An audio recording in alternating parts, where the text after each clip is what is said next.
eu sou o Fábio, aí estou 18 anos mais ou menos na área de engenharia de software. Uhum. Trabalhei aí em algumas consultorias, hoje eu trabalho numa empresa de moda, de fast fashion aqui no Brasil, resolvendo os Uhum. problemas de sistemas distribuídos. E há Uhum. um ano, eu trabalhei 1 ano e 6 meses, mais ou menos, como voluntário no CNCF, né, que é o Cloud Native Computing Foundation, né, que é Uhum. um guarda-chuva para muitas tecnologias, incluindo Kubernetes e várias Open Tracing e outras coisas. Eu trabalhei Uhum. especificamente no grupo de Cloud Events, para fazendo Uhum. SDKs em JavaScript e Java, e Uhum. aprendi muito sobre eventos lá. E um pouco antes disso eu já tinha conhecido o Kafka, e mais ou menos na mesma época aí eu iniciei o grupo Kafka BR, né, a parte Kafka Uhum. Brasil, no Telegram. Eu mandei aí os links até no chat para Ah, todos. sim. Uhum. Foi ali que começou, né? A gente começou a trocar ideias. Aqui no Brasil a gente usa muito o Telegram para grupos de Uhum. discussão de tecnologia ou de, por exemplo, DevOps, microservices, enfim, Big Data e outros hypes e ferramentas. E aí eu tive a ideia do Kafka, não tinha ainda, e aí hoje ele está lá. A gente tem no grupo Uhum. do Kafka no Telegram 500 pessoas e tem no Meetup quase 1.000. Então a gente consegue aí atingir. O objetivo é esse, é compartilhar conhecimento ligado à parte Kafka.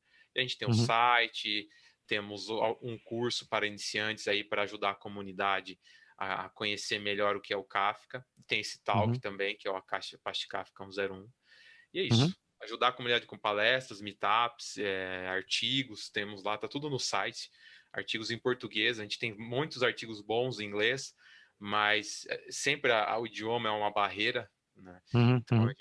quando eu fundei o Kafka BR, era vamos fazer bons materiais e encontros em português. É isso. Uhum. Uhum. Ok.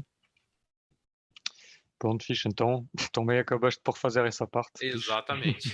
Exato. Uhum. Bem, esse é o tal que Apache Kafka 101, onde eu sempre faço uma brincadeira falando pro pessoal que Kafka não é fila.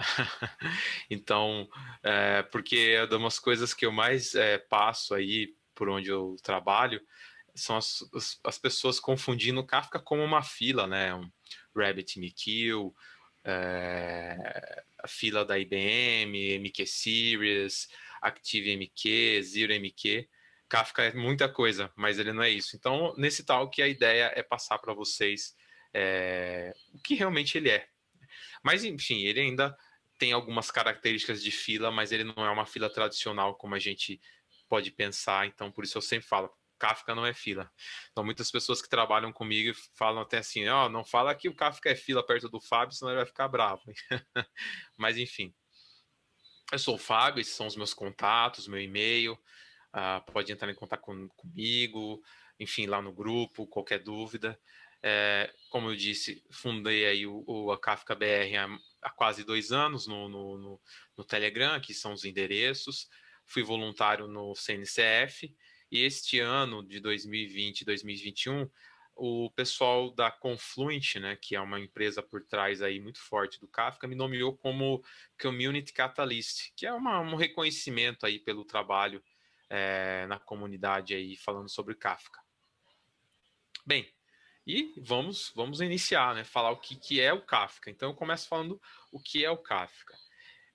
Ele, na sua essência, foi imaginado, foi idealizado lá pelo Jay Kreps e os seus amigos lá no LinkedIn em 2011, porque eles tinham um grande volume de eventos que o LinkedIn produzia, é uma rede social para profissionais hoje, que tem um tráfego enorme de dados, e naquela época eles tinham um problema de eventos, eles trabalhavam essencialmente com ActiveMQ e MySQL, né, um banco de dados relacional. E eles tinham um problema, porque essas duas ferramentas não atendiam o que eles precisavam, principalmente ligado a eventos. Então eles pensaram em quê? Vamos criar uma plataforma que tem uma boa tolerância a falhas e com uma alta vazão de dados, né? Um throughput muito alto, porque é o problema que eles tinham e as ferramentas atuais que estavam lá não estavam resolvendo isso de uma forma consistente. E aí então eles pensaram, poxa, mas como a gente vai resolver isso? né? Como que a gente vai pegar uma fila e tópicos e tirar o melhor dessas duas formas de você implementar e solucionar problemas de transportar dados de um ponto a um ponto B. Foi então que eles pensaram, bom, vamos extrair o melhor dos tópicos. Que tópicos, na sua forma tradicional, é uma aplicação produzindo e várias outras consumindo esses dados, esses eventos, mas também vamos levar uma característica das filas, que é o seguinte: dado um evento, uma informação, apenas um daqueles consumidores vai processar aquele dado, para que não haja duplicidade de processamento. Por que eles pensaram nisso? Porque se ele ficasse só com fila, ele não conseguia escalar o consumo. E se eles trabalhassem só com tópicos, haveria duplicidade de processamento. Né? Porque é assim que funciona, por exemplo, o RabbitMQ, o ActiveMQ. Ele tem tanto fila tradicional, push e pop, como os tópicos, publish e subscribe. Mas eles tinham que resolver esse problema. Eles precisavam o quê? De garantia de processamento único e ainda assim escalar o consumo, porque este era o bottleneck, né, o gargalo do processamento de eventos que eles encontraram aí no problemas que eles tinham lá no LinkedIn. Então foi aí que surgiu o modelo de funcionamento do Kafka, que junta o melhor desses dois mundos. O melhor dos tópicos, porque eu consigo escalar o consumo, e o melhor da fila, porque eu evito a duplicidade de processamento. E eu vou explicar com mais detalhe à frente. Por enquanto, vamos ficar só com essa ideia em mente sobre essa característica.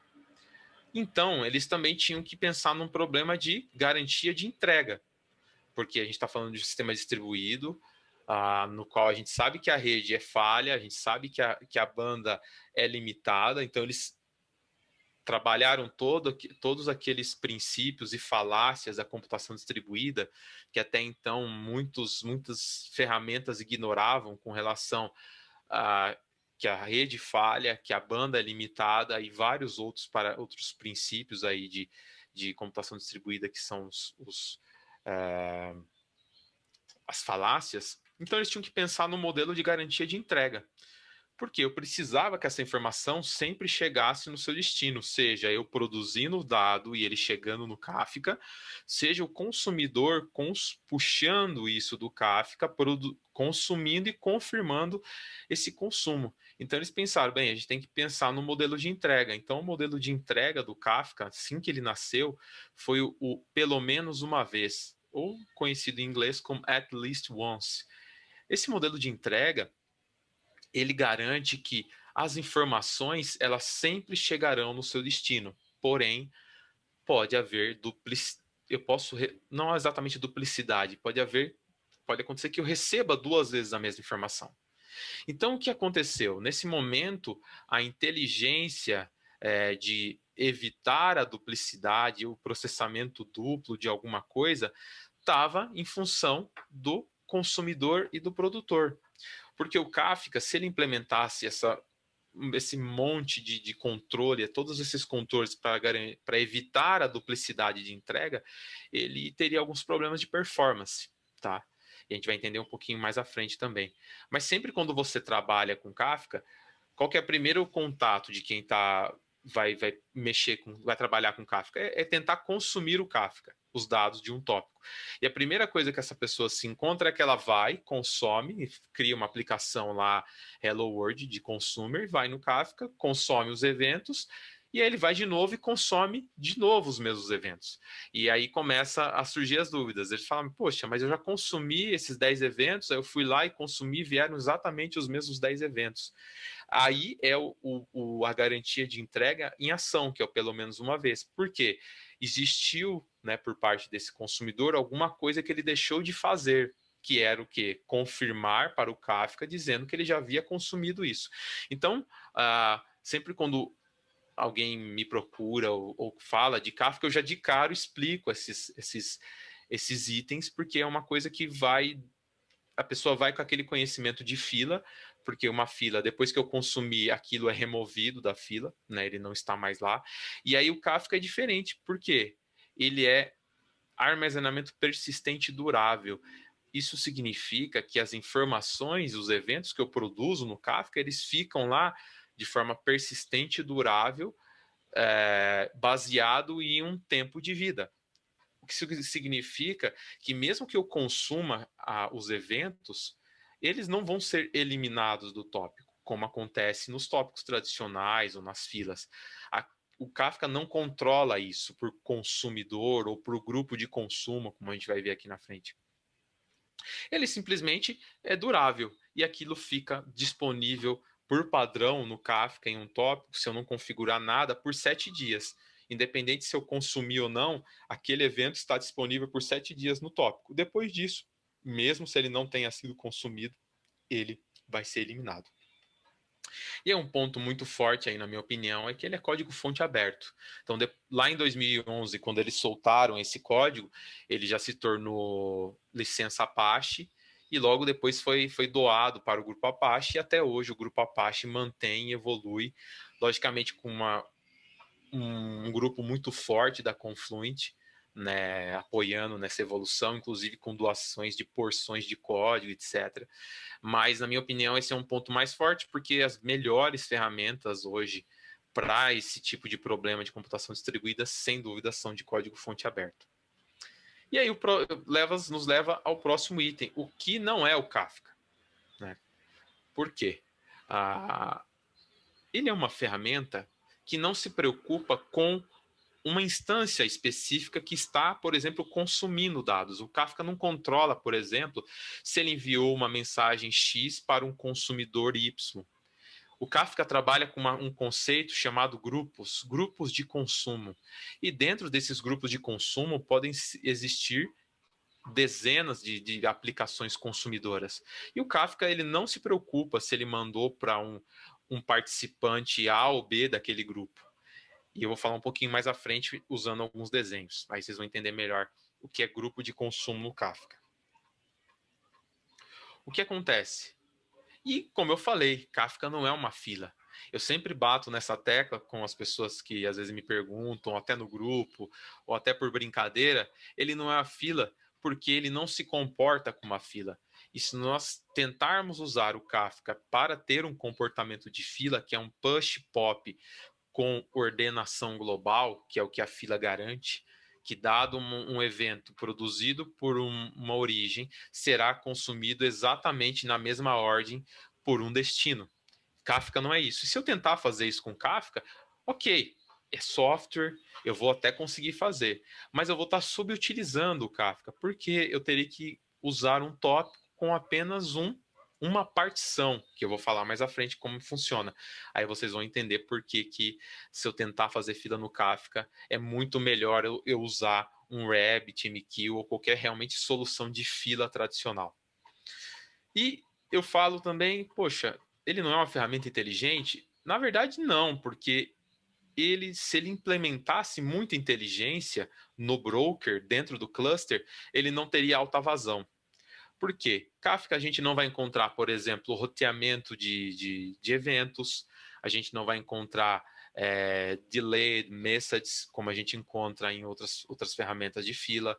Então, Kafka não vai olhar nunca para o conteúdo do evento, ele nunca vai olhar para cabeçalho, ele nunca vai olhar para essas coisas que porventura poderiam ser usadas para algum tipo de controle dentro do broker. Então, por isso que eu digo que ele é uma ferramenta que implementa o melhor que ele precisa da forma mais inteligente. Por exemplo, uma coisa que é muito interessante dentro do Kafka é a forma como ele entrega a informação que um consumidor está solicitando.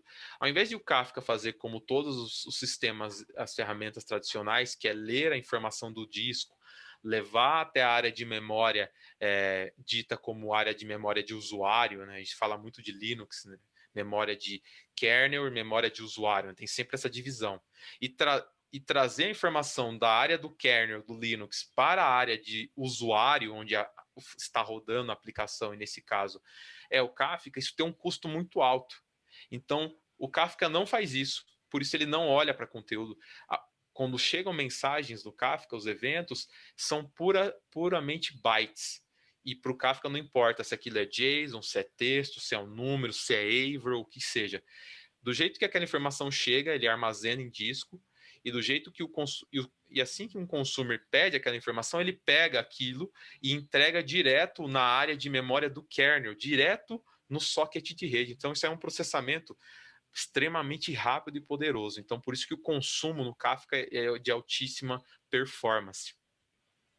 E aí eu já entrei também nesse item, ele não é lento nem execução pesada, porque com hardware relativamente simples, sem customizações com JVMs proprietárias ou outros itens, você consegue tirar um bom desempenho do Kafka. É óbvio que uma instalação em produção, você provavelmente tenha que fazer algumas tunagens, principalmente em JVM, para você tirar mais performance do Kafka. Mas ele não exige um hardware proprietário ou muito específico para que você possa rodá-lo aí e conseguir já ter o seu primeiro contato. Inclusive, ele roda até em cima de Kubernetes, tinha até uma pergunta ali, a gente vai falar mais depois, mas roda dentro de Docker, roda on-prime, se roda na AWS, tem gerenciado na AWS, então é uma ferramenta muito acessível. Isso é extremamente importante para qualquer ferramenta hoje, principalmente open source, ganhar uso, é ser fácil de instalar e usar a primeira vez. E não é guiado por apenas uma empresa, apesar da Confluent ser a que mais contribui, não é uma decisão majoritária, é sempre uma decisão comunitária, por votação, o que será o futuro do Kafka, né? Por exemplo, qualquer pessoa pode abrir uma KIP, que é Kafka Improvement Proposal, que é propor uma melhoria no Kafka. Isso pode ser uma pessoa, pode ser uma empresa, isso vai ser votado, isso vai ser discutido, né? Muitas proposições, elas acabam tentando levar o Kafka, por exemplo, para uma solução de fila tradicional. Então, essas proposições naturalmente são negadas. Mas proposições onde elas trazem realmente um ganho necessário e evidente para o Kafka, eles são aceitos e entram na fila de construção. E aí eu faço essa brincadeira que ela não é para um TPS de 10, né? Que aqui no Brasil é Transactions per Second, ou transações por segundo, né? O que eu quero dizer aqui, você pode sim começar com um TPS baixo, mas não que esse seja o seu TPS target, né? Não seja o seu objetivo. Hoje eu processo 5 eventos a cada 1 hora, mas aqui um tempo eu vou passar 10 eventos por segundo. Provavelmente o Kafka não é a melhor ferramenta para você resolver esse problema.